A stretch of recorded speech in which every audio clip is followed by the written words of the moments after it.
The Alpha King had never entered a village for two wolf pups. Not for injured wolves, not for stolen wolves, not even for royal wolves. But the morning after Elara rescued two dying pups from the forest, he arrived with 300 warriors. Village doors slammed shut when they saw the royal banners moving through the snow. Nobody knew why the king had come. Then Kael Draven stepped from his black horse. He ignored the elders. He ignored the warriors waiting to greet him. He walked straight toward the small wooden cabin at the edge of the village. Inside that cabin, Elara was kneeling beside the fire. The two pups she had found the night before were sleeping beneath her only blanket. One had a deep wound across its side. The other was so weak that Elara had spent the entire night holding its head above the water bowl just to keep it alive. She had no medicine left, no food left, almost no strength left. But when the door opened and the Alpha King's guards entered, both pups woke. Elara expected them to hide. Instead, they crawled out from beneath the blanket. The first pup walked past the soldiers. The second followed. They crossed the entire room and stopped at the feet of the woman who had saved them. Kael did not move. His face changed. Not anger, not surprise. Something far more dangerous. Recognition. Elara looked at him. "Why are you staring at them?" Kael did not answer. His eyes had moved to her wrist, to a small silver mark she had carried since birth, the same mark that had disappeared from the royal records 20 years ago. Then Kael looked back at the pups. One of them pressed its head against Elara's hand. The other turned toward the Alpha King and growled. 300 warriors reached for their weapons. Kael raised one hand. Nobody touches them. The entire room froze. Elara slowly stood. "Who are they?" Kael looked at her. For several seconds he said nothing. Then he asked the question that made Elara's blood run cold. "Where exactly did you find them?" "The northern forest." "Show me." "Why?" Kael's expression hardened. "Because no wolf has survived that part of the forest for 20 years. Elara stared at him. "Then how did these two survive?" Kael looked at the pups. They didn't. Elara's heart stopped. "What do you mean?" He stepped closer. "They were supposed to be dead." Then the smaller pup suddenly lifted its head. It looked directly at Elara. A faint silver mark appeared beneath its fur. Kael went completely still, because that mark was identical to the one on Elara's wrist, and there was only one reason those two marks could be the same. Someone had hidden the truth about Elara since the day she was born. Someone had been waiting for those pups to find her. And now they had. But the greatest danger was not that the pups had chosen Elara. It was that the Alpha King had just realized who she really was. And by sunset, he would have to make a choice that could either save the kingdom or destroy it. The first thing Elara heard was a cry that did not belong in the forest. It was small, weak, almost lost beneath the howling wind. She stopped in the middle of the snow-covered path and listened. Nothing. Only the whisper of pine branches moving above her. Only the sharp hiss of snow sliding from the trees. Then, she heard it again. A faint whimper. Elara slowly turned toward the sound. Her fingers tightened around the bundle of firewood against her back. The forest was already disappearing into darkness. She knew she should go home. Everyone in the village knew the northern forest became dangerous after sunset. But the sound came again. This time it was closer, and there was something in it that made her chest tighten. It sounded like something was asking not to be abandoned. Elara dropped the firewood into the snow. She stepped between the trees. Her boots sank almost to her ankles. Cold air slipped beneath her worn coat. She pushed through a wall of branches and stopped. A fallen pine lay across a shallow ravine. Snow had buried most of its trunk. But beneath the broken branches, something moved. Elara crouched. She brushed away the snow with both hands. Her fingers quickly went numb. She kept digging. Another branch scratched across her wrist. She ignored it. Then she saw a tiny white paw. Her breath caught. Easy. She cleared more snow. 2 eyes appeared beneath the branches. Then another pair. 2 wolf pups stared back at her. They were barely moving. Their white fur was covered in ice. One had a small cut above its eye. The other was trembling so badly that its entire body shook. Elara looked around. There was no mother, no pack, no tracks leading anywhere nearby, only the deep snow. Only the broken tree, only 2 helpless creatures slowly freezing beneath it. She reached into the opening. The larger pup flinched. Elara stopped. "I won't hurt you." The pup stared at her. Its breathing was shallow. Elara slowly placed her hand on the snow beside it. She waited. The pup moved closer. Its nose touched her fingers. Then it collapsed against her hand. Alara's heart broke. She knew what she had to do. She pulled off her scarf. She wrapped it around the first pup. Then she reached for the second. The smaller one growled. It was barely more than a whisper. Elara almost smiled. "Good." She carefully lifted it. "You still have some fight left." The pup pressed its face against her chest. Elara froze for a moment. Something about the animal felt strange, not frightening. Familiar. She looked down at its neck. A faint silver marking was hidden beneath the wet fur. Her expression changed. She knew that symbol. Every person in the kingdom did. It was the mark of the royal wolf bloodline. Elara looked at the second pup. The same silver marking was visible beneath its fur. Her heart began beating faster. "You're not ordinary wolves." The wind roared through the trees. Elara looked toward the distant mountains. The royal citadel stood beyond them. If these were royal wolves, then taking them home was dangerous. Very dangerous. Royal wolves were protected by the crown. Anyone who found one was required to report it immediately. Anyone who concealed one could be accused of treason. Elara knew the law. She also knew what the law did not say. It did not say what she should do when 2 freezing pups were dying in front of her. She looked down at them. One opened its eyes. The other pressed closer to her heart. Elara closed her eyes for a moment. "I'm sorry." She lifted both pups into her arms. "I can't leave you here." She pulled her coat around them. The journey home took twice as long.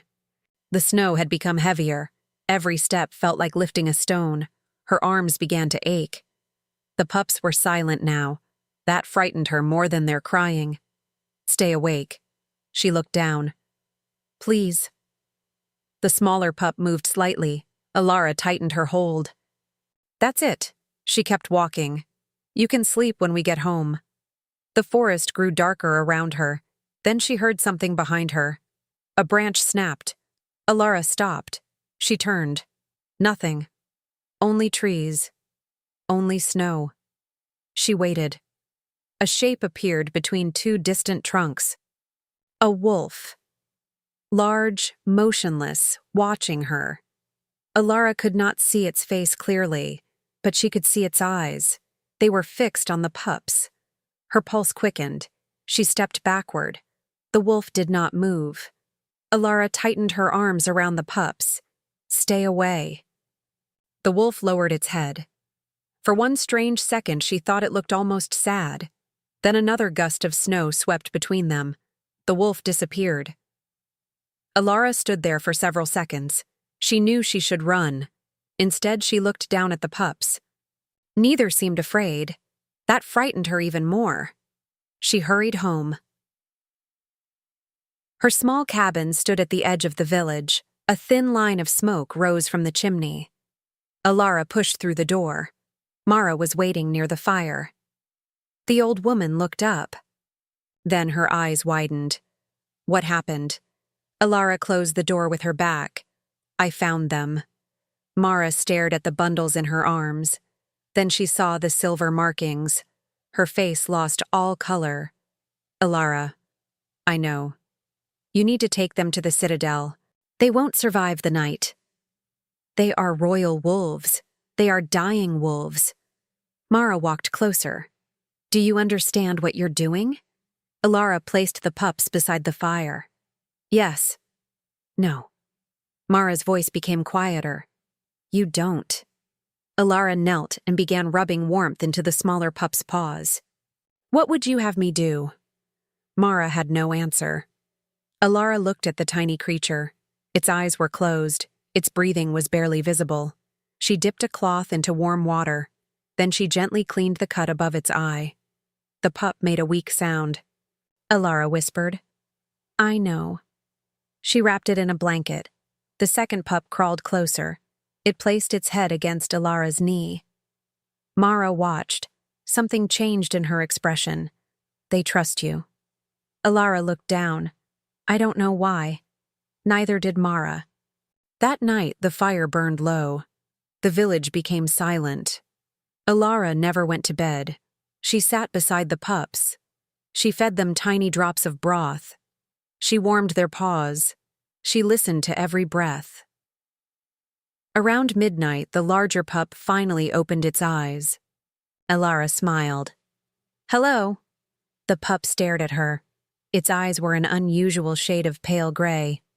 You need a name. She thought for a moment. Aster. The pup blinked. Elara smiled. And you? She touched the smaller one's head. Lyra. Lyra slowly moved closer. Elara leaned back against the chair. For the first time in years, the cabin did not feel empty. Then Lyra suddenly lifted her head. Her ears pointed toward the window. Aster did the same. Elara stopped breathing. Something was outside. She slowly stood. The firelight flickered across the wooden walls. She walked toward the window. The glass was covered with frost. Elara wiped it with her sleeve. Nothing. Then she saw footprints in the snow. Large ones. Wolf tracks. They began near the forest. They ended directly outside her door. Elara stepped backward. Behind her, Aster and Lyra began making a soft sound. Not fear. Recognition. Elara turned toward them. What do you know that I don't? Neither pup answered. Outside the cabin, the wind began to rise again, and somewhere deep within the forest, a wolf howled. One howl, then another, then dozens. Elara moved toward the door. Before she could touch the handle, the first sound came from far beyond the trees. A horn, then another, then another. Mara rushed to the window. Her face went pale. Elara. What is it? Mara stared toward the distant road. Torches were moving through the snow, dozens of them. A royal hunting party was approaching the village. At its center walked a man no ordinary soldier dared to stand beside. The Alpha King had come, and he was coming straight toward Elara's door. The horns rolled across the valley like thunder.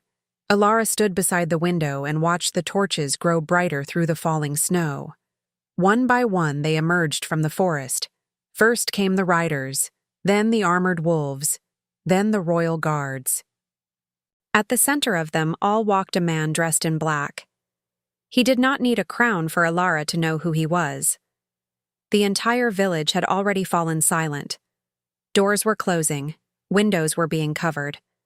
People were stepping away from the road.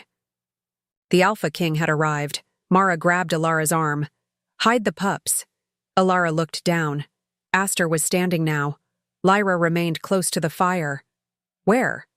There has to be somewhere. A heavy knock struck the door. Elara flinched. The pups both lifted their heads. Another knock came. This time the entire cabin seemed to shake, Mara whispered. Whatever happens next, do not lie, unless you have no other choice. Elara looked at her. Why? Mara did not answer. The door opened. Cold air swept through the cabin.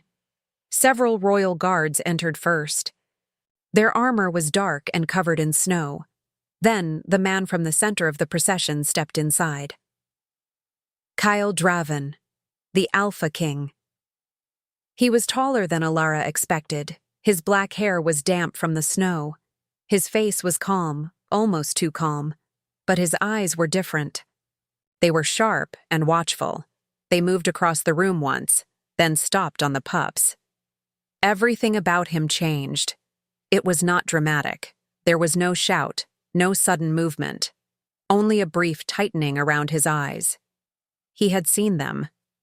Where did you find them? His voice was low. Elara stood between him and the pups. In the northern forest. How long ago? Last night. A guard stepped forward. You concealed royal property. Elara looked at him. They were dying. The guard's expression hardened. That is not an answer. Kael lifted one hand. The guard immediately stopped speaking. Kael looked at Elara again. Are they injured? One has a cut above the eye. Both were suffering from the cold. Have you treated them? Yes. How? Warmth, water, food, rest. Kael's gaze moved to the small bowl beside the fire, then to the blankets, then back to Elara. He noticed everything. The empty medicine jar, the wet cloth, the untouched food on the table, the chair pulled close to the fire. She had been sitting there all night. You stayed with them. Elara nodded. They were afraid. Kael's expression remained unreadable. Most wolves would have bitten you. They tried. For the first time, a faint change appeared in his eyes, almost amusement. Did they? Elara nodded toward Aster. He still might. The guards looked stunned. Kael glanced at the pup. Aster stared back. The room became strangely quiet. Then Aster walked forward, slowly, one paw at a time. He stopped directly in front of Kael. The Alpha King lowered himself. He extended one hand. Aster sniffed it, then stepped backward. The pup turned around. He walked straight back to Elara. Kael watched. Lyra followed. Both pups pressed against Alara's legs. Nobody spoke. Kael rose. Bring the healers. 2 royal healers stepped forward. They approached the pups. Aster growled. Lyra moved behind Elara. The healer stopped. They need examination. Elara looked at Kael. They can examine them. She paused. But don't separate them. Kael studied her. Why? Because Lyra stops breathing properly when she's alone. One healer frowned. That is unlikely. Elara looked at him. I watched it happen. Kael turned toward the healer. Then you will examine them together. The healer bowed. Yes, Your Majesty. Elara noticed the difference. Kael did not argue. He listened. That surprised her. The examination took several minutes.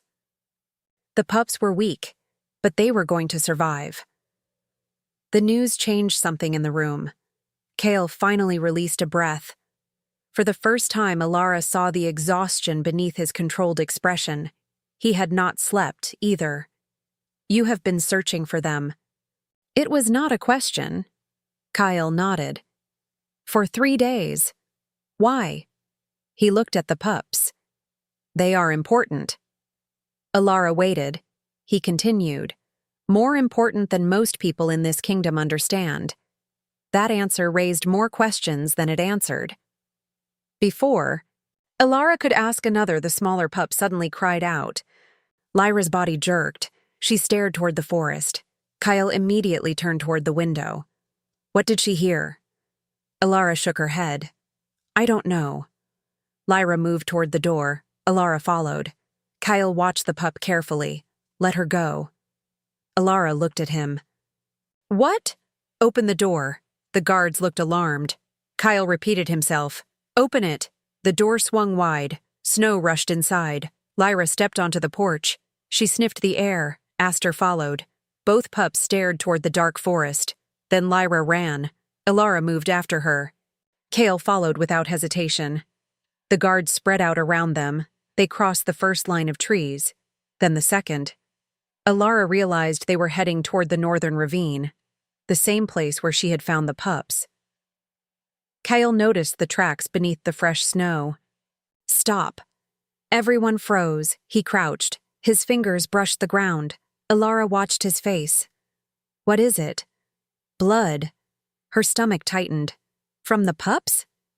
Kael shook his head. No. He moved farther ahead. The snow had hidden most of it, but beneath a broken branch was a dark stain. Another appeared farther away. Then another. Elara followed the trail with her eyes. Someone had been hurt. Someone had dragged themselves through the snow. Kael's soldiers began searching the area. One returned, holding a torn piece of black fabric. Kael took it. He looked at the material, then at the royal crest stitched into the edge. His expression became colder. That belongs to the palace. Elara stared at him. Someone from the palace attacked them? I don't know. You just said the cloth is royal. I said it came from the palace. Kael folded it. That is not the same thing. Elara understood. He did not make accusations without proof. That made her trust his judgment more than she wanted to admit. Aster suddenly ran toward the ravine. Kael moved quickly. The pup stopped beside a cluster of rocks. Elara followed. There was a narrow opening beneath them, too small for a grown wolf, large enough for a pup. Aster pushed his head inside. He began whining. Elara knelt. What is it? Kael crouched beside her. They looked into the darkness. A small object lay beneath the rocks. Elara reached for it. It was a silver pendant, old, covered in mud. She wiped it clean. A symbol appeared, a crescent surrounding a wolf. Kael went completely still. Elara looked at him. You know this. He did not answer. Your Majesty. Kael finally spoke. That symbol belonged to the previous royal healer. Who? Mira Vale. Alara's heart stopped. She stared at the pendant. Her mother's name. The woman she had been told had died when Elara was only a child. My mother? Kael looked at her. That is what I need to find out. Elara closed her fingers around the pendant. The cold metal pressed into her palm. Then Kael noticed something else. A faint silver mark was visible beneath her sleeve. His eyes narrowed. Your wrist. Elara instinctively pulled her sleeve down. Kael did not move. Show me. She hesitated. I've had it since birth. Who gave it to you? No one. Does your guardian know what it means? Mara never told me. Kael's expression changed. Not fear. Something deeper. Recognition. He stepped closer. Elara. She looked up. That mark is older than the current royal family. The words settled heavily between them. Elara looked at the pups, then at the pendant, then at the Alpha King. Why are... You looking at me like that? Kael's voice became quieter. Because the last person known to carry that mark was your mother. Elara could not speak. The forest seemed to disappear around her. There was only the pendant in her hand, the two pups at her feet, and the man standing before her with an answer he was not yet willing to give. Kael turned toward his soldiers. Seal the northern gates. One guard immediately obeyed. Elara stared at him. Why? Kael looked back at her. Because if your mother was involved in what happened here, then the pups were not attacked by accident. His eyes moved toward the dark forest. Someone wanted them dead. He paused. And now that someone may know they survived. Elara's blood ran cold. She had thought the danger ended when she brought the pups home.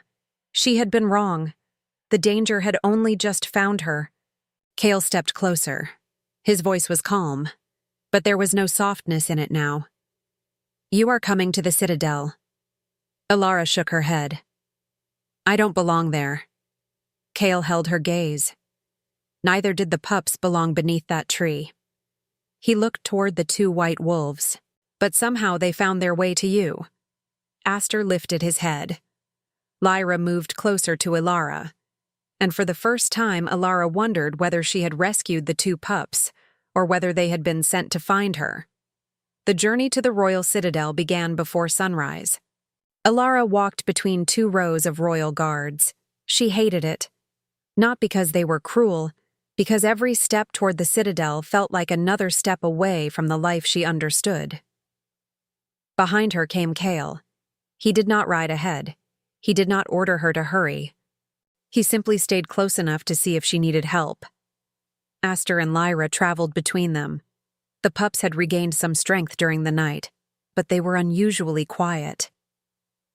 Almost watchful, Elara kept one hand near Lyra's back.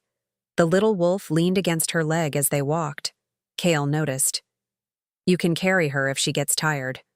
Elara glanced at him. "I know. You don't have to prove you can do everything alone." She looked away. "I wasn't trying to prove anything." Kael said nothing. The road climbed through the mountains. The village disappeared behind them. Soon only snow covered the land. The citadel appeared after the next ridge. It was enormous. Black stone walls rose against the pale morning sky. Towers stood like frozen spears. Banners bearing the royal wolf hung from every gate. Elara slowed. Kael noticed. "First time?" "Yes. You'll get used to it." Elara looked at the fortress. "I don't think I want to." For the first time that morning, Kael almost smiled. That may be the healthiest thing anyone has said about this place. They entered through the eastern gate. The moment Elara stepped inside the courtyard, the atmosphere changed. Hundreds of wolves turned to look at her. Some were warriors. Some were nobles. Some wore the silver collars of royal servants. The whispers began immediately. "That's her. The Omega from the forest. She had the pups. Why is she walking beside the king?" Elara lowered her eyes. Kael heard the whispers. He stopped. The entire courtyard became silent. He looked at the crowd. "If you have something to say about her, then say it where she can hear you." Nobody spoke. Kael continued walking. Elara followed. She could not decide whether she was grateful or uncomfortable. Probably both. They entered the inner hall. Warm air surrounded them. Fire burned inside massive stone fireplaces. Servants moved quietly across polished floors. The place smelled of cedar wood and smoke. Aster and Lyra looked around with cautious eyes. Then a woman in a dark green robe approached. "Your Majesty." Kael nodded. "Lady Sierra." Her eyes moved to Elara, then to the pups. "I assume this is the Omega." Elara felt the judgment in her voice. Kael answered before she could. "This is Mira Vale." Lady Sierra bowed slightly. "Of course." She stepped closer. "The council will want answers." Elara looked at Kael.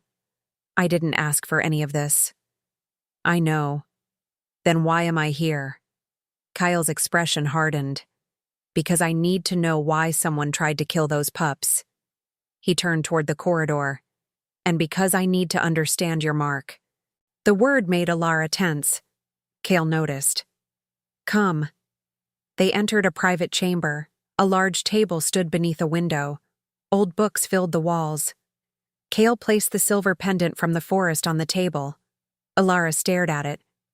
"My mother owned this." Probably. Kael looked at the pendant. "I will not tell you something is true until I can prove it." Elara appreciated that more than she expected. She sat. Kael opened an old record. The pages were yellow with age. He turned several. Then stopped. A sketch filled the page. A woman stood beside a young royal wolf. Elara stared. The face was older than the one she remembered, but it was unmistakable. "Mira." Her voice broke. Kael nodded. "This was 20 years ago." Elara touched the page. "She worked here. She was one of the most trusted healers in the kingdom. What happened?" Kael turned another page. "She disappeared." Elara looked up. "How?" "No one knows." Someone must know. Kael's silence told her enough. Someone knew. They simply had not told the truth. Elara stood. "You said she was declared dead." "Yes." "Was her body ever found?" "No." Her breathing changed. "Then why did everyone believe she died?" Kael closed the book. Because someone made sure they did. The words hit harder than she expected. Elara walked toward the window. For 20 years, she had carried one simple belief. Her mother was gone. Now that belief had become a question. A question with a face. A voice. A name. Mira. Behind her, Lyra made a soft sound. Elara turned.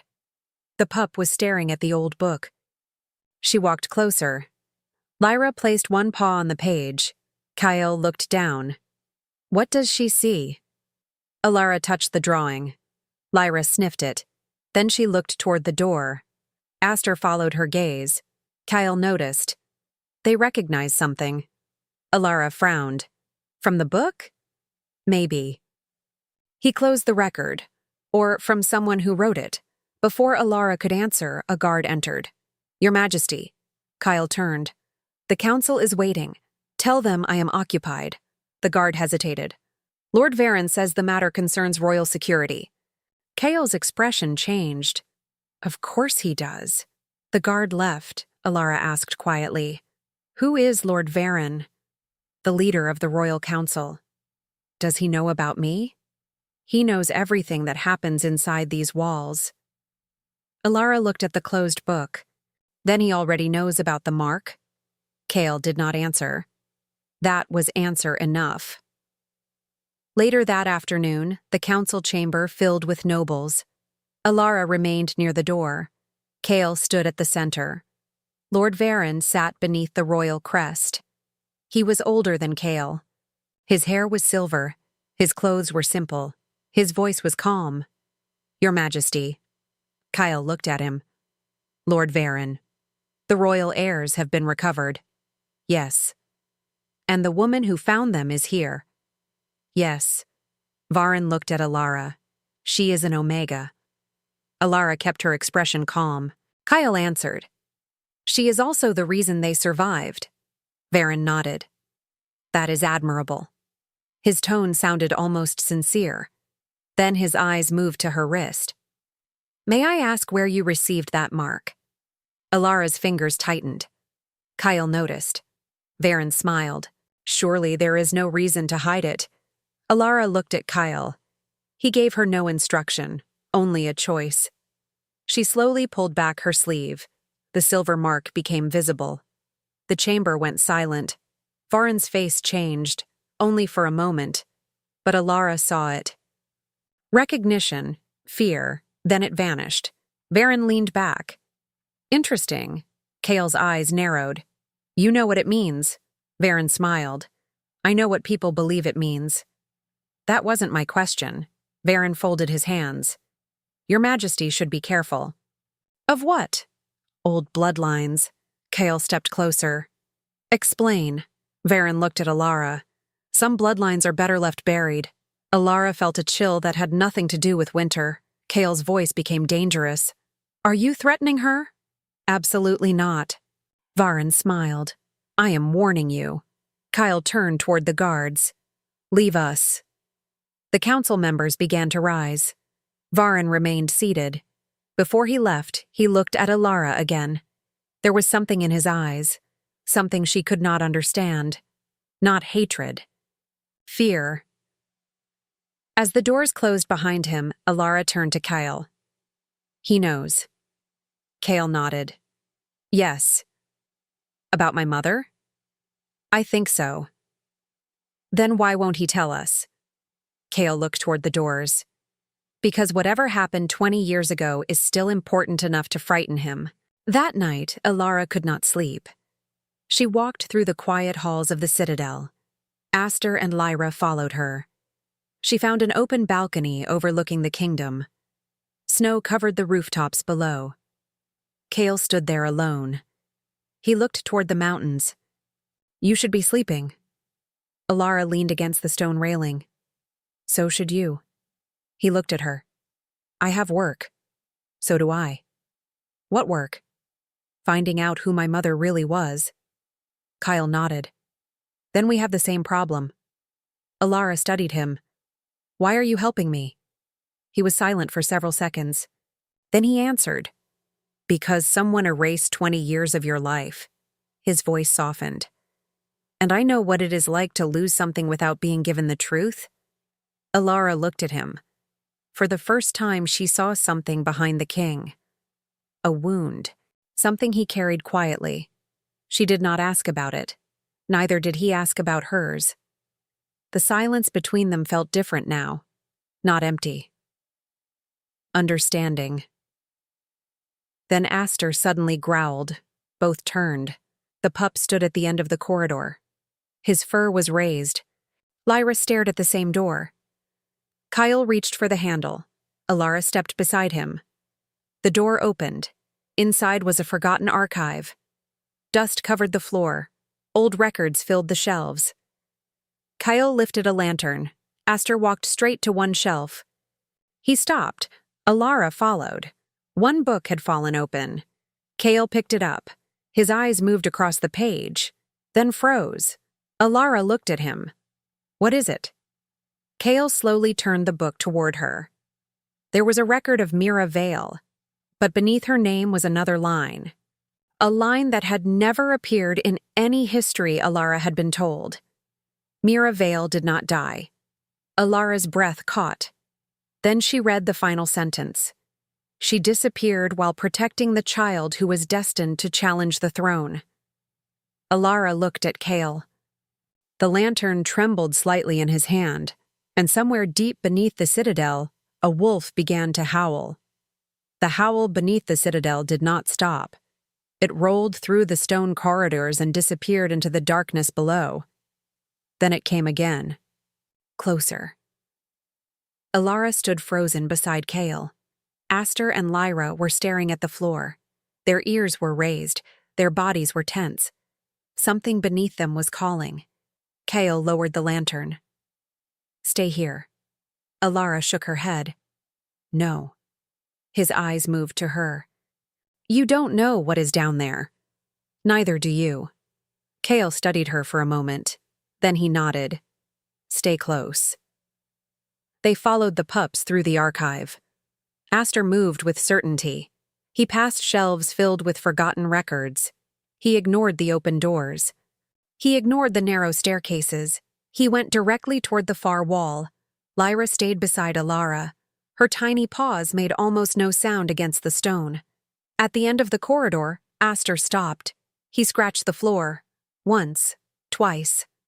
Then again, Kael raised the lantern. A thin line ran across the stone. A hidden door. Elara stared. How did he know? Kael crouched beside the pup. I don't know. He pressed his hand against the stone. Nothing happened. Aster growled softly. Kael moved his hand across the wall. His fingers stopped near an old symbol. The same crescent and wolf that had been carved into Mira's pendant. He pressed it. The wall moved. Stone scraped against stone. A narrow passage opened. Cold air rushed out. Elara stepped closer. The darkness beyond seemed endless. Kael took a torch from the wall. We go together. They entered. The passage descended beneath the citadel. The air became colder with every step. The walls were covered with old carvings. Elara ran her fingers across one. It showed a woman standing beside a wolf. Behind her stood a child. The child's wrist carried a silver mark. Elara stopped. That's me. Kael looked at the carving. Yes, they continued. The passage opened into a chamber. A single table stood in the center. On it were dozens of old documents. Elara moved toward them. The first page carried her mother's name, Mira Vale.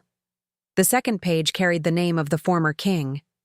The third page carried a word that made Elara's stomach tighten. Succession. Kael picked up the document. His face hardened.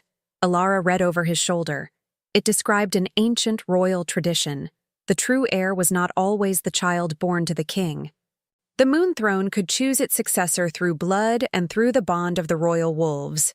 For generations, the council had controlled the ceremony. But the oldest records described something different. The wolves chose, not the council, not the nobles, not even the king. The wolves. Elara looked at Aster and Lyra. Then why were they attacked? Kael's jaw tightened. Because someone feared who they would choose. A sound came from the other side of the chamber. Elara turned. Nothing. Kael raised his torch. Shadows moved across the walls. Then a small object fell from a shelf. Elara stepped toward it. It was a child's wooden toy. Old, cracked. She picked it up. A memory struck her. A woman's voice. Soft. Warm. A lullaby. Elara closed her eyes. For one brief moment she could see her mother. Mira was sitting beside a fire. Young Elara was sleeping against her. Mira was holding the same wooden wolf. Then the memory vanished. Elara opened her eyes. Tears stood in them. Kael saw them. He did not speak. He simply stood beside her. That silence helped more than words could have. Elara wiped her face. She was here. Kael nodded. Yes. She hid me here. Perhaps. Elara looked around. Why? Kael opened another document. His expression changed. Because someone was hunting you. Elara took the page. The ink had faded, but one sentence remained clear.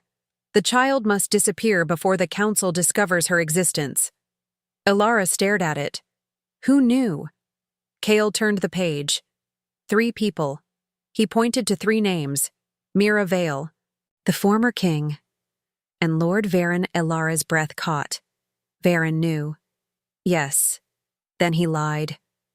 Kael looked toward the passage. He may have lied about more than this. Aster suddenly ran toward the far end of the chamber. Lyra followed. They stopped beside another door. Kael approached.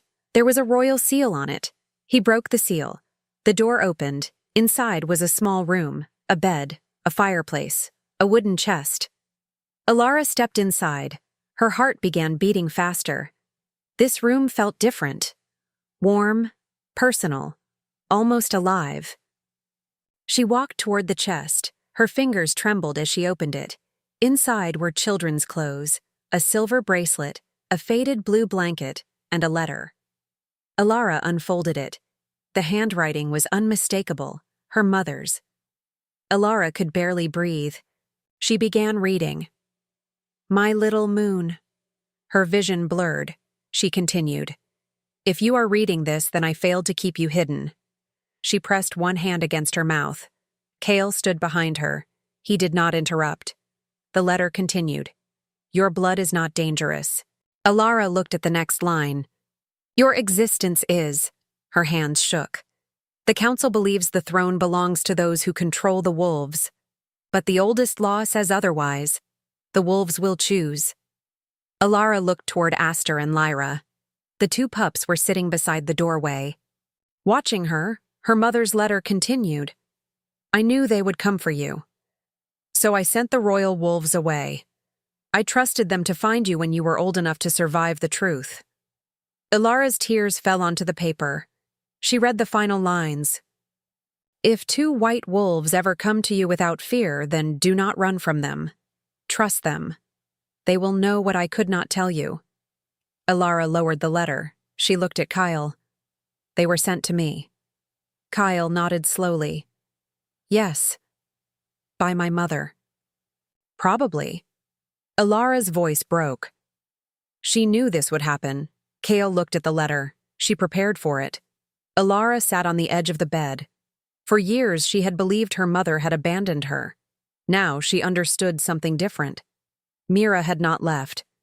She had hidden her. She had sacrificed everything so Elara could live. Elara looked down at the wooden wolf in her hand. Why didn't she come back?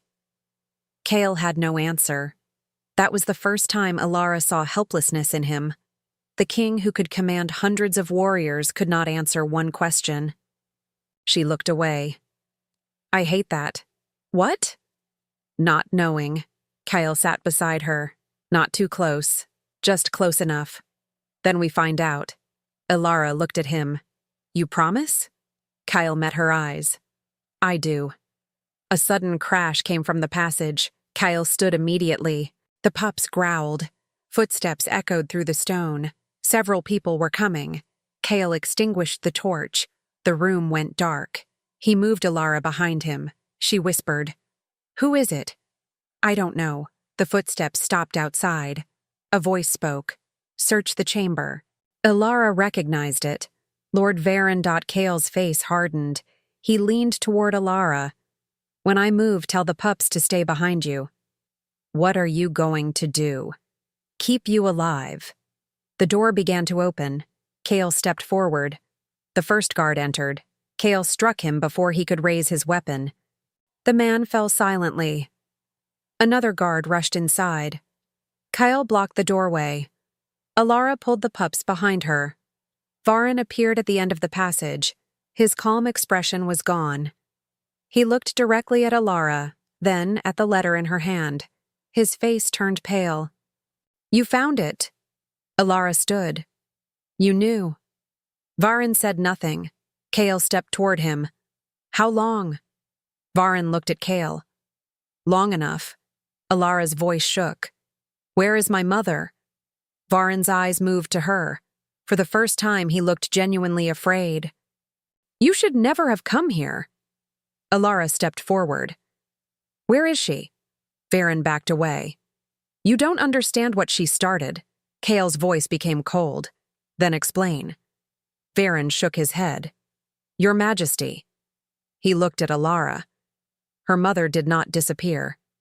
Elara stopped breathing. Varen continued. "She escaped." "From whom?" Varen looked toward Kael. "From the king." Silence filled the chamber. Kael's expression changed. "What are you saying?"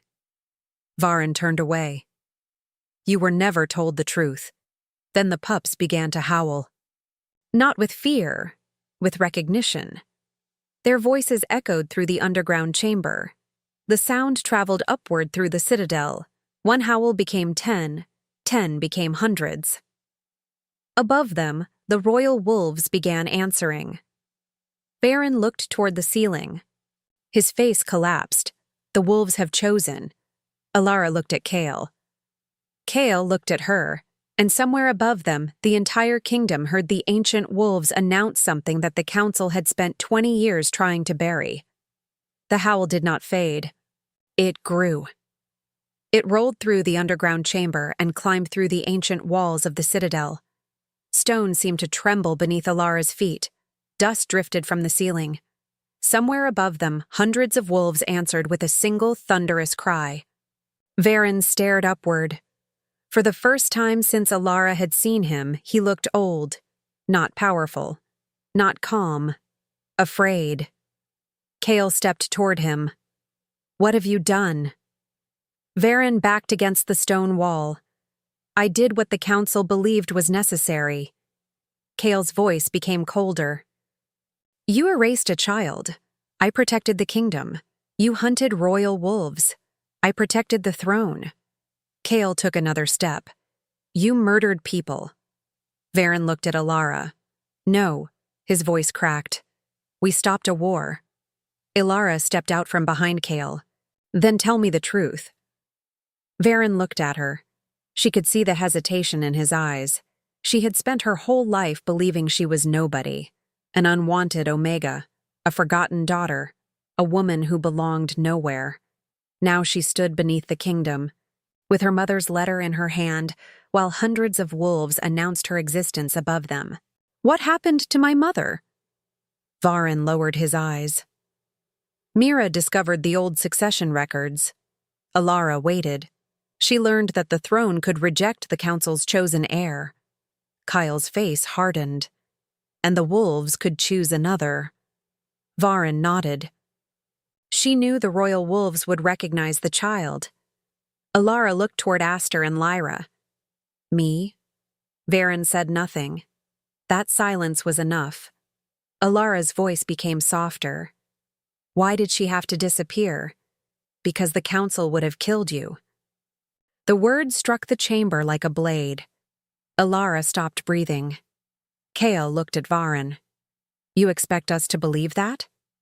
"I watched them prepare the order." Varen swallowed.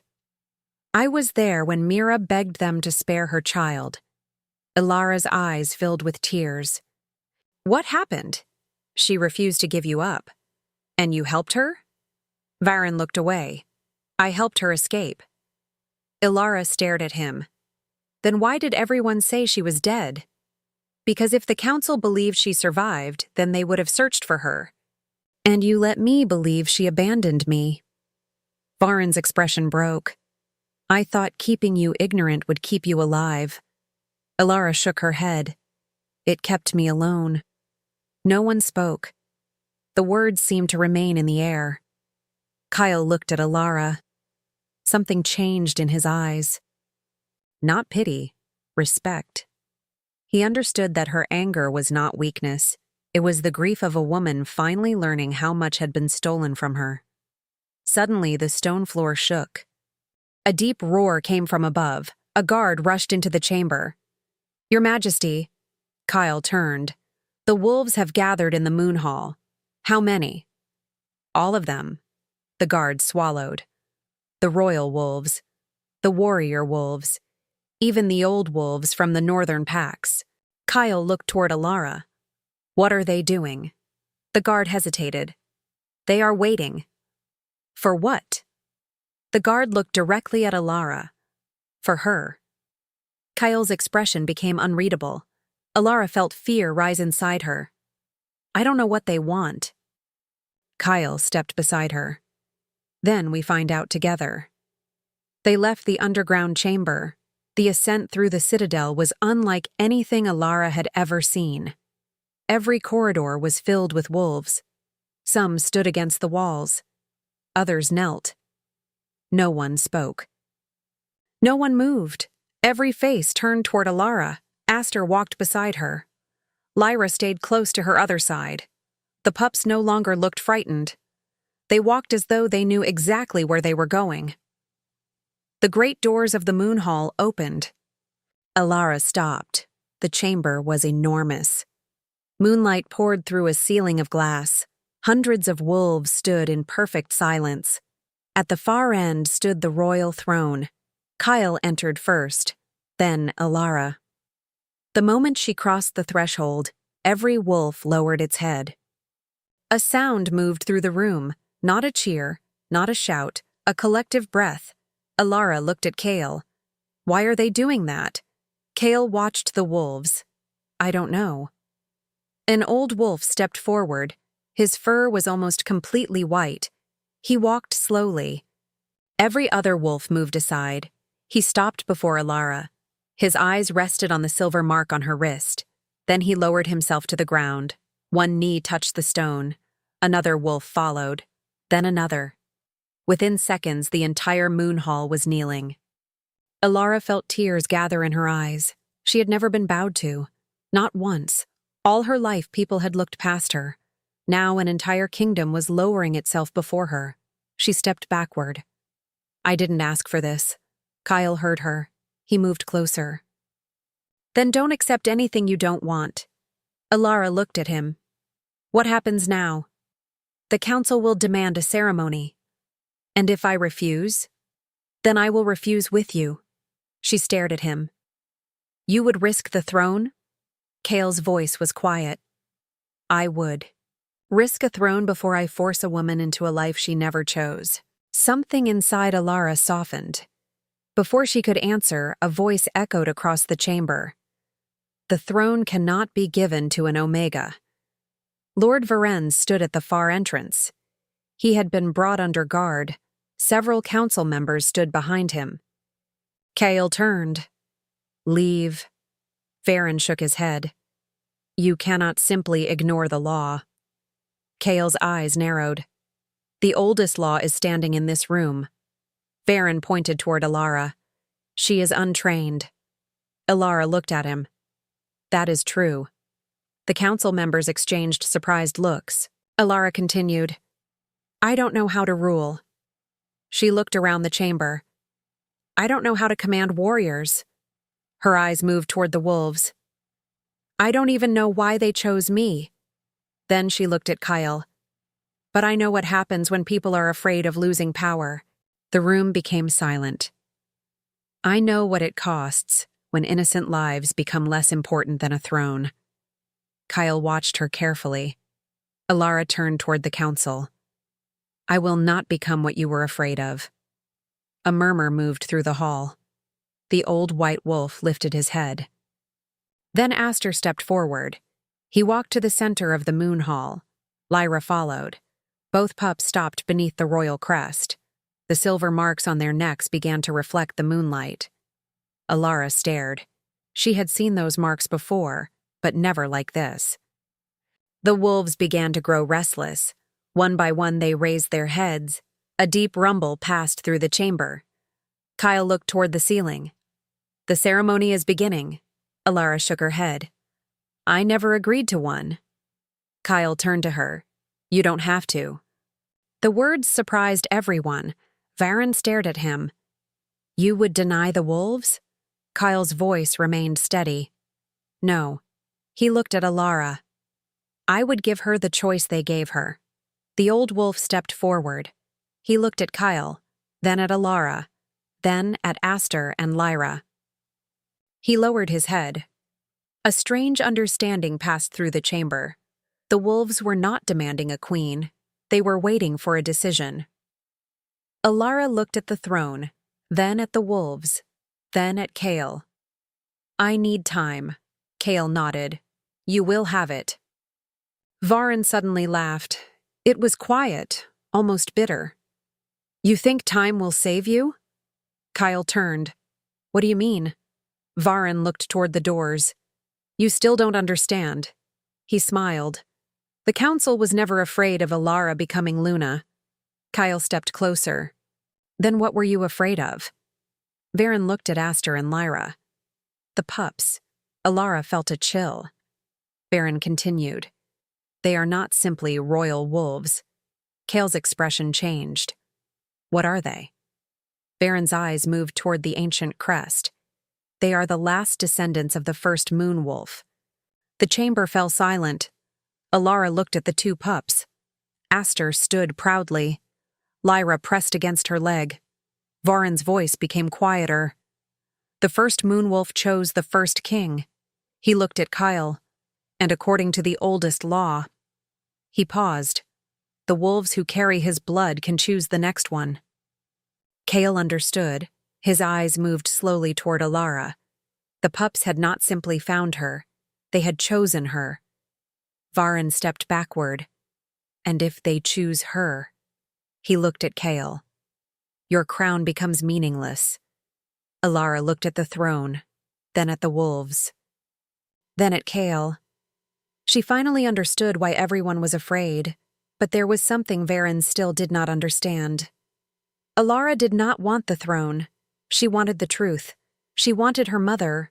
She wanted a place where she could finally belong, and for the first time, Kael realized that the woman standing beside him might be the only person in the kingdom who could change the throne without ever wanting it. Then the great doors of the moon hall suddenly opened. A royal guard ran inside. His face was pale. Your Majesty. Kael turned. What happened? The guard struggled to breathe. We found someone beneath the western tower. Kael's expression hardened. Who? The guard looked at Elara, then at the pups. His voice dropped to a whisper. A woman. Alara's heart stopped. She gave us one name. The guard swallowed. Mira Vale. The name struck Elara harder than any blow. Mira Vale. For a moment she could not move. The entire moon hall seemed to disappear. The wolves became shadows. The council became distant. Even Kael's voice sounded far away. Her mother was alive, after 20 years of silence. After all those nights when Elara had wondered whether Mira had ever loved her. After every birthday when she had secretly hoped someone would arrive at the door.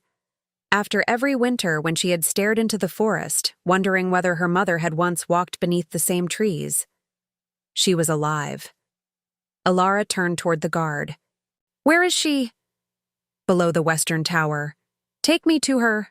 Kael stepped forward. I am coming. Elara looked at him. This time she did not argue. They left the moon hall together. The pups followed. The royal guard led them through a narrow corridor beneath the western tower. The walls were older here. Rough stone replaced the polished floors of the citadel. Moisture covered the walls. The air smelled of earth and iron. Elara walked faster. Her heart was pounding. Every step brought her closer to the woman she had spent half her life grieving. Then they reached a wooden door. The guard opened it. A small room waited beyond. There was a bed, a table, a lantern, and a woman sitting beside the window. Her hair was streaked with silver. Her shoulders were thinner than Elara remembered, but the moment the woman turned her head, Elara knew. Mira. Her mother. Elara stopped in the doorway. Mira looked at her. Neither spoke. 20 years of silence stood between them. Then Mira's hand rose to her mouth. My little moon. Elara's eyes filled. She wanted to run to her. She wanted to scream. She wanted to ask why. Instead, she stood frozen. Mira slowly stood. Her legs trembled. She took one step, then another. Elara finally moved. She crossed the room. Mira reached for her. Elara fell into her arms. The embrace was not graceful. It was desperate. Mira held her as though she feared Elara would disappear. Elara buried her face against her mother's shoulder. The tears came without warning. I thought you were dead. Mira closed her eyes. I know. You let me believe it. I had no choice. You always had a choice. Mira pulled back. Elara's face was wet. Her mother's eyes were wet too. I could have taken you with me. Mira touched Elara's cheek. But they would have followed us. Who? The council. Elara looked at Kael, then back at her mother. Varen said he helped you. Mira's expression hardened. He helped me escape. But he lied to me. He thought ignorance would protect you. It didn't. Mira lowered her head. No. Her voice was almost a whisper. It only made you carry a different kind of pain. Elara stepped back. Tell me everything. Mira looked toward Kael. He stood near the door, silent, watching. Mira nodded. The first king was not chosen by the council. Kael already knew. The first Moonwolf chose him. Mira continued. The wolves carried his blood for generations. She looked at Aster and Lyra. They were born from that blood. The pups walked closer. Mira knelt. Aster touched his nose to her hand. Lyra followed. Mira smiled through her tears. I wondered if they would find you. Elara crouched beside her. You sent them. Yes. How? Mira looked at the pups. Before I disappeared, I entrusted them to the northern wolves. Elara's expression changed. You knew they would come to me? I hoped. Why me? Mira looked directly into her eyes. Because the wolves do not choose blood alone. Elara waited. They choose the person who will carry power without becoming consumed by it. She touched Elara's silver mark. Your mark was never a claim to the throne. Elara frowned. Then what is it? A warning. Kael stepped closer. A warning of what? Mira looked at him. That the throne must never become more important than the people. Silence filled the room. Elara understood. The council had spent 20 years fearing a bloodline. But Mira had never wanted Elara to rule because she was royal. She wanted her to have the freedom to choose. Mira stood and walked toward a small wooden chest. She opened it. Inside was a collection of documents. Kael moved closer. Mira handed him the first. It contains the original succession law. Kael read it. His eyes narrowed. The council altered the law. Mira nodded. Years ago. They removed the wolves' right to choose. Yes. Elara looked at the papers. So they built their power on a lie. Not only that. Mira pulled another document from the chest. This proves they planned to kill the pups. Kael took it. His face became cold. The document contained names. council members, guards, royal officials. There were orders to find the two pups and destroy them before they reached the citadel. Elara looked at the signatures. Varen. Mira shook her head. His name is there. Elara looked up. Then why did he help you? Because he regretted what he had done. Mira's eyes became tired. Varen was afraid of the council. He believed keeping them powerful was the only way to prevent civil war. And now? Now he knows the truth cannot remain buried. A sound came from outside. Boots. Many boots. Kael immediately turned. They know we are here. Mira nodded. They were always going to find me. Kael stepped toward the door. Then they will have to come through me. Mira looked at him. You should be careful. Kael's expression remained calm. I have spent years being careful. He glanced at Elara. Tonight I am finished with it. The door opened. Varen stood outside. Behind him were several council guards. He looked exhausted. Your Majesty. Kael stepped forward. Lower your weapons.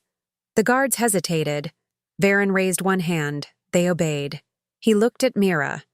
You survived. Mira gave him a tired smile. So did the child. Varen looked at Elara, then at the pups. He lowered his head. I was wrong. Elara walked toward him. You were afraid. Yes. And people suffered because of it. Varen closed his eyes. Yes. Elara could have demanded his death. Part of her wanted to. She had every reason. But she remembered her mother's words. The throne must never become more important than the people. She looked at Kael. What will you do? Kael understood the question. He turned toward the guards. Take Varen and every council member named in these documents into custody. Varen looked surprised. You are not killing us? Kael's voice was firm. No. Why? Because justice is not revenge. Elara looked at Kael. Something inside her shifted. This was the man she had first met in a cold cabin, the king who watched before judging, the man who had listened when everyone else demanded obedience. Now he was choosing the harder path. The guards led Varen away. The corridor slowly became quiet.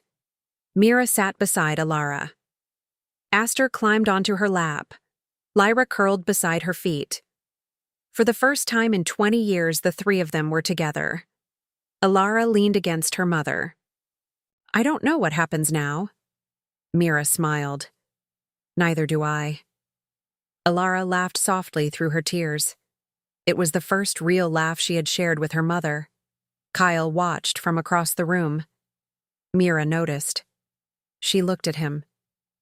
Take care of her. Kael's expression softened. She doesn't need someone to take care of her. Mira smiled. No. She looked at Elara. She needs someone who will stand beside her. Kael nodded. I can do that. Elara looked at him. Their eyes met. No promise was spoken.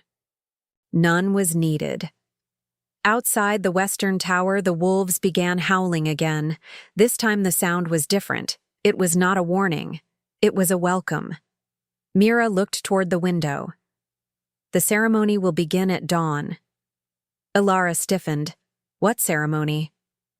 The choice of the moon throne. Elara looked at Kael. I told you I don't want the throne. Kael stepped closer. Then you won't take it. Elara stared at him. But what if the wolves choose me? Kael looked toward Aster and Lyra. Then the kingdom will have to learn the difference between being chosen and being forced. Elara smiled faintly. For the first time, the future did not frighten her. It was still uncertain, still dangerous, but she would not face it alone. Then Aster suddenly lifted his head. Lyra followed. Both pups stared toward the eastern windows. A distant howl answered them. Mira's face changed. What is it? Kael looked toward the sound. That isn't one of ours. The pups ran toward the window. Elara followed. Beyond the citadel walls, the first light of dawn was spreading across the mountains, and on the highest ridge stood a massive white wolf. Watching the citadel, watching Elara. Mira whispered something that made Elara's blood run cold. The first moon wolf. Kael stared into the distance. The ancient wolf raised its head, then it howled. Every wolf in the kingdom answered, and Elara realized the choice had not yet been made. The kingdom had only reached the moment when the real choice would begin. Dawn came without a sunrise. Clouds covered the mountains and turned the morning sky silver. The citadel stood beneath them in complete silence. No bells rang, no horns sounded. Even the guards seemed afraid to speak. Elara stood at the eastern balcony with her mother beside her. Far across the valley, the massive white wolf was still there. It had not moved. It simply watched. Aster and Lyra stood at the edge of the balcony. Their small bodies were tense. Their eyes never left the distant ridge, Mira whispered. It is waiting. Elara looked at her. For me? For your choice. Elara stared at the ancient wolf. I don't understand. Mira smiled sadly. You don't need to understand. Everything before you decide what kind of person you want to be. Footsteps sounded behind them. Kael entered. He wore no crown, no ceremonial armor, only a dark coat and a silver sword at his side. Elara noticed immediately. You are not wearing the crown. Kael looked at her. I don't want it to influence your decision. Elara studied him.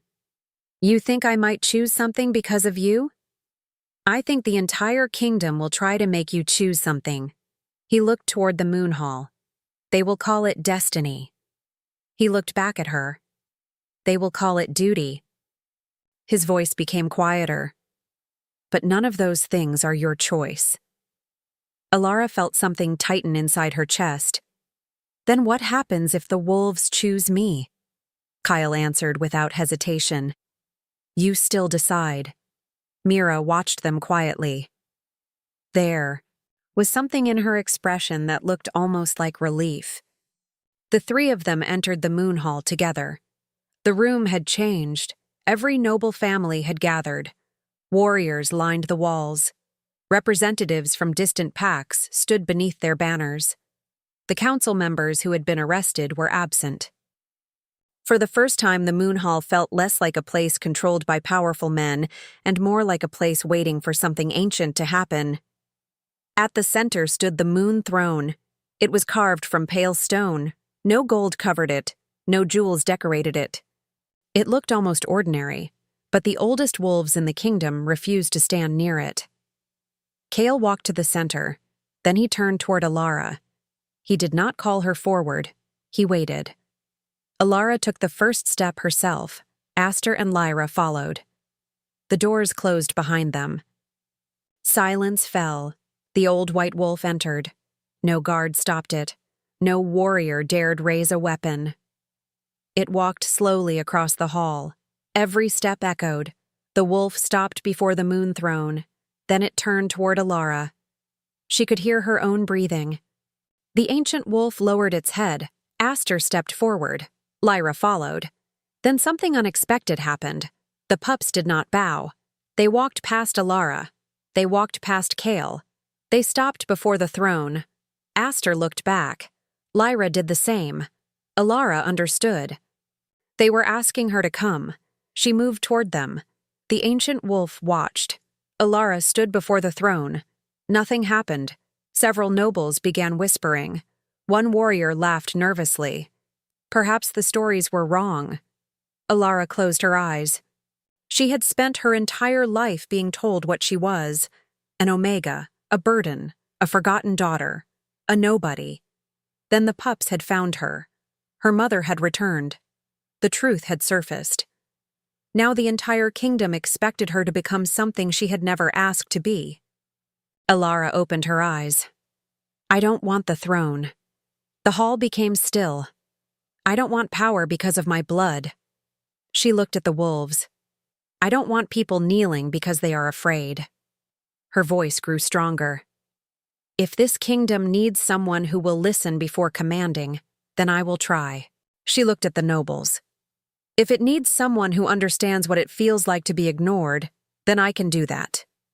Then she looked at Kael. But I will not become someone else just because the throne expects it. Kael's eyes softened. The ancient wolf rose. A low sound came from its chest. The floor beneath Elara's feet began to vibrate. The silver mark on her wrist warmed. She looked down. It was glowing. Not like magic, not like fire. It looked like moonlight beneath her skin. The same light appeared along Aster's neck. Then Lyra's. The wolves around the chamber lifted their heads.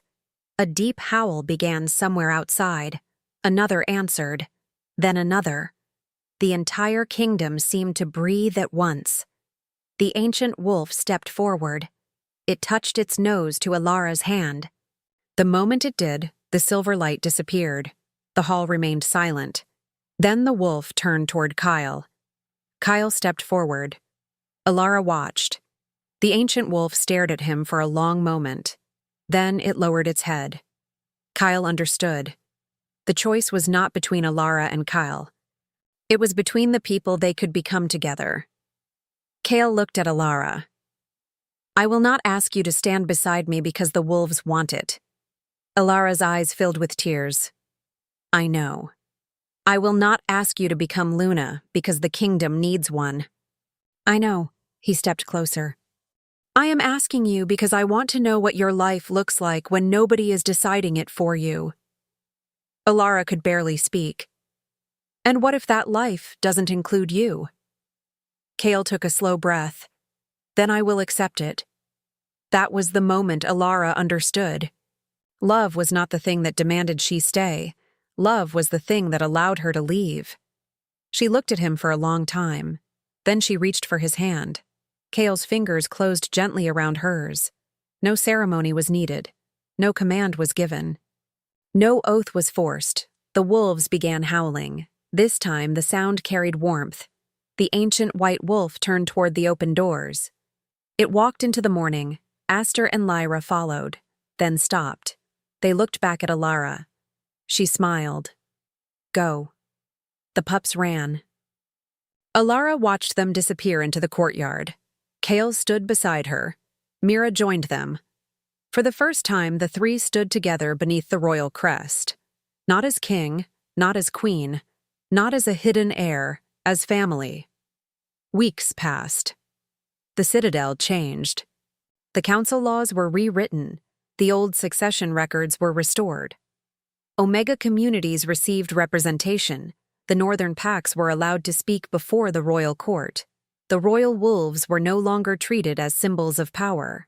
They became what the oldest traditions had intended them to be: guardians, witnesses, and living reminders that power existed to protect people rather than control them. Elara did not become powerful overnight. She learned slowly. She made mistakes. She asked too many questions. Sometimes she made the nobles uncomfortable. Sometimes she made Kael wait while she considered a decision. He never complained. He learned too. He began speaking more, listening longer, and smiling when he thought nobody was watching. Their bond grew quietly. There were no grand declarations. Only small moments. Kael leaving a warm cloak outside Elara's door on cold mornings. Elara waiting for him after long council meetings. Walking together through the courtyard.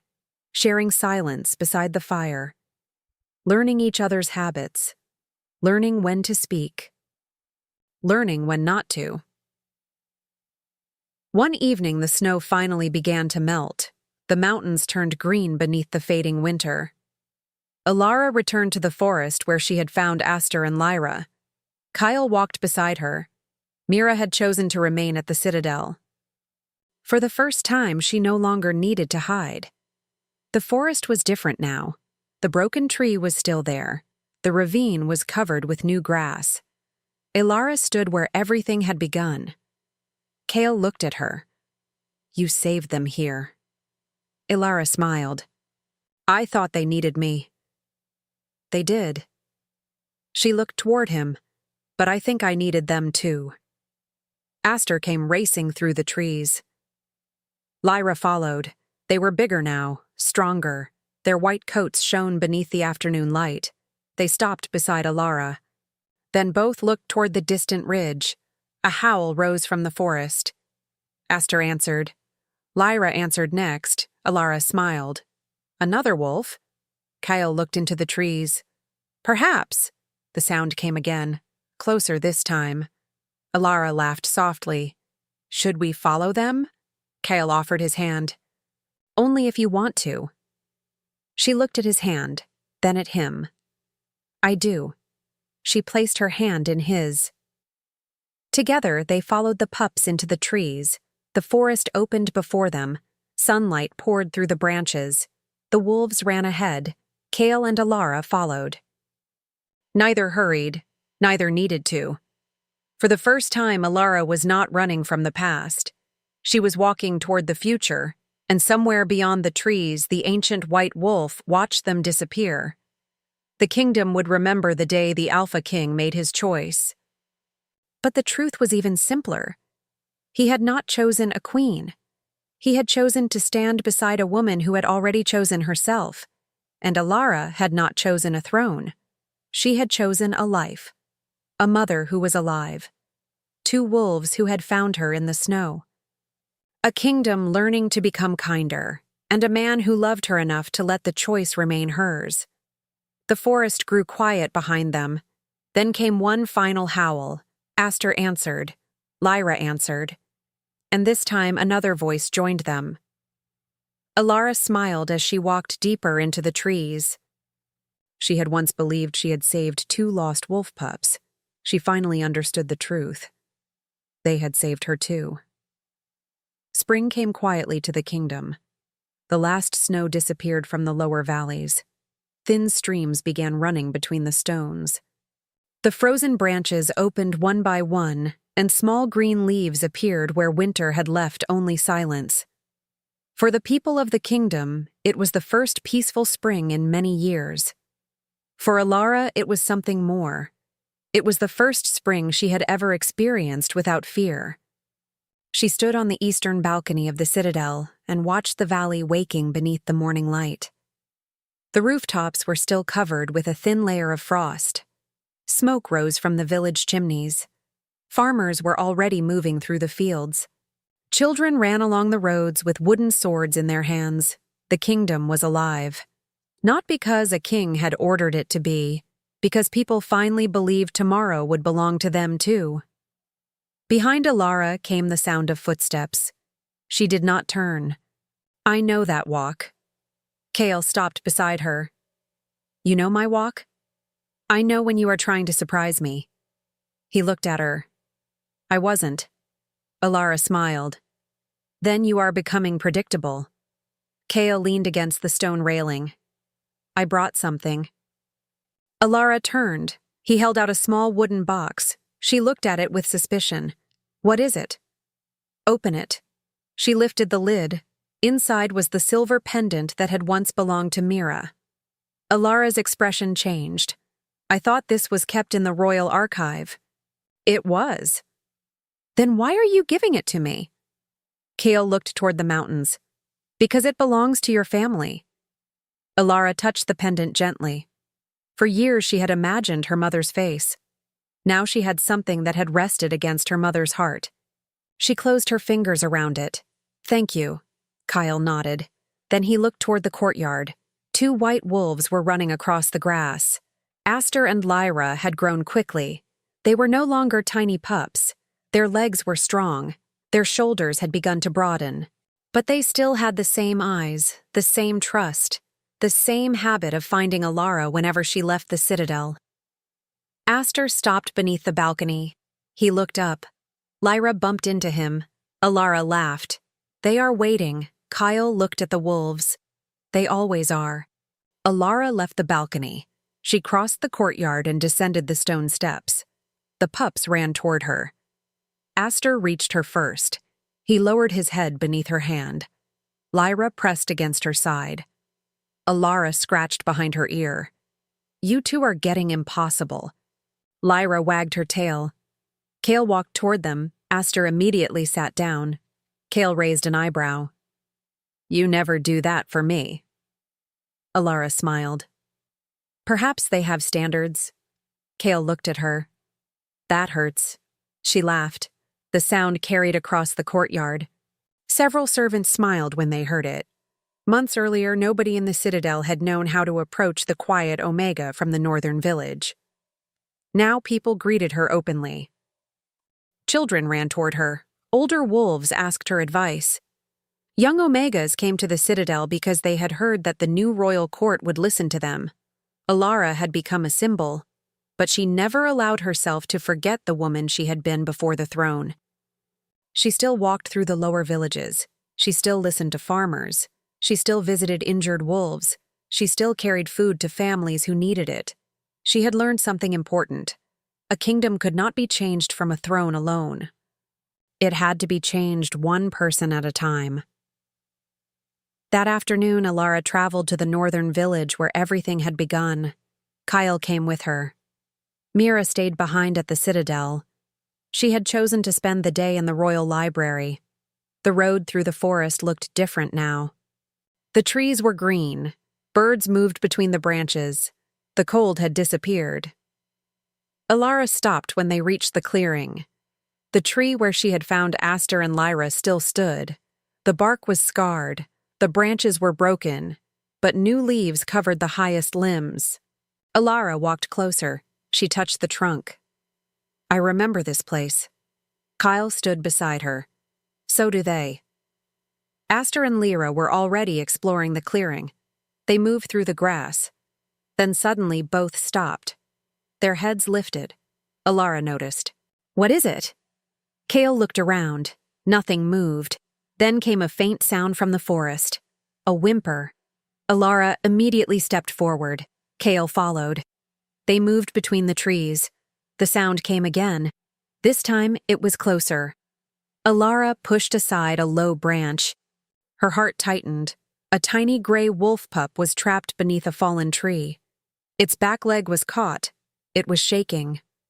Elara knelt. Easy. The pup growled weakly. Aster approached. Lyra stayed behind him. The gray pup stopped growling. Elara looked at Kael. Help me! Together they lifted the fallen branch. The pup pulled its leg free. It stumbled toward Elara. She wrapped it in her cloak. The tiny wolf trembled against her chest. Aster lowered his head. Lyra touched noses with the pup. Elara looked at the two white wolves. Then she smiled. Some things never change. Kael looked at her. What? They still find the ones who need help. Kael smiled. No. He looked at the wolves. They learned it from you. Elara shook her head. I learned it from them. They returned to the village before sunset. The people gathered when they saw Elara carrying the injured pup. An old woman stepped forward. Will it survive? Elara nodded. If we keep it warm tonight, the woman looked at the pup. Then at Elara. You saved another one. Elara smiled. Not alone. The woman looked at Kael. Then at the two white wolves. She understood. That evening, the villagers lit lanterns outside their homes. Children gathered around Aster and Lyra. The wolves allowed them to touch their fur. For the first time, the royal wolves were not symbols of fear. They were part of the village, part of the people, part of the life they had once been sent to protect. Elara stood at the edge of the gathering. Kael came to stand beside her. You look happy. She watched the children laughing. I am. He was quiet. Then he said something she had never expected. I used to think happiness was a weakness. Elara looked at him. And now? Now I think it is something worth protecting. She reached for his hand. Their fingers joined. No ceremony followed. No crowd demanded an announcement. No ancient law told them what to do. They simply stood together. By choice. Later that night, they returned to the citadel. The kingdom was quiet. Moonlight covered the mountains. Elara walked onto the balcony. Aster and Lyra followed. Kael stood behind her. Mira joined them a moment later. The four of them watched the valley. Then a howl rose from the distant forest. Aster answered. Lyra answered. Another wolf replied from beyond the mountains. Then another. Soon the entire valley was filled with voices. Elara closed her eyes. She remembered the night she had found 2 dying pups beneath the snow. She remembered carrying them through the forest. She remembered the fear in Kael's eyes when he first saw her mark. She remembered finding her mother's letter. She remembered the moon hall, the throne, the wolves, the choice. None of it had happened because Elara was powerful. It had happened because she had stopped one night in the forest when everyone else would have walked past. She had seen 2 helpless lives, and she had chosen to save them. That one decision had changed the kingdom. Mira placed a hand on Elara's shoulder. You finally found your home. Elara looked at her mother. No. Mira smiled. Elara looked at Kael, then at Aster and Lyra. I think I finally learned that home is something we choose. Kael squeezed her hand. The ancient white wolf appeared on the far ridge, the first moon wolf. It watched the citadel beneath the moon. Then it turned toward the forest. Aster and Lyra watched it go. They did not follow. They stayed beside Elara. Because their journey was no longer about finding the person they were meant to protect. They had already found her, and Elara finally understood the truth hidden inside everything that had happened. She had believed she saved 2 wolf pups in the forest. But that was only the beginning. The pups had led her to her mother. Her mother had led her to the truth. The truth had changed the kingdom, and the kingdom had taught her what the wolves had known from the beginning. True power was never about being obeyed. True power was having the strength to protect someone who could never repay you. The moon climbed higher. The valley became silver. Kael stood beside Elara. Mira stood on her other side. Aster and Lyra rested at their feet. For once, there was no danger beyond the trees. No council waiting in the shadows. No secret waiting to destroy them. Only peace. Only family. Only a future that belonged to them. Elara looked toward the forest one final time. Then she smiled. The woman who had once been ignored by everyone had become the heart of a kingdom. Not because she had demanded a crown, not because the wolves had forced her to take one, but because on one cold night she had heard 2 frightened cries in the darkness, and instead of walking away, she had stopped, she had knelt in the snow, and she had chosen kindness. That was the choice that changed everything.